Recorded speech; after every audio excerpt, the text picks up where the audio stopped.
देखिए IBC is insolvency and bankruptcy code. Like जब भी इंडिया में कोई भी कंपनी अगर दिवालिया हो जाती है, so they have a proper process, that is the law laid down in the country. So as per the companies act and insolvency and bankruptcy code का भी एक स्टैचूट है, एक्ट है pass by the parliament. So based on this act they have to move the the NCLT, that is National Company Law Tribunal.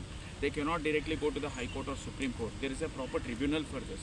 So they have to go to the tribunal, and there are three types of people who can file this kind of petitions. Company खुद file कर सकती है, या जो भी creditors है वो भी फाइल कर सकते हैं, डेटर्स है वो भी फाइल कर सकते हैं।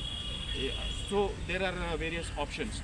तो कंपनी खुद भी बोल सकती है मेरा दिवालिया हो गया, मेरा जल्द से जल्द मेरे को लिक्विडेट कर दो, या मेरे liquidate means sell off the shares and all the assets. So this is what the process is in the IBC code. हाँ जी। और CRIP क्या होता है? CIRP it is nothing but corporate insolvency resolution process, जो IBFC code का है।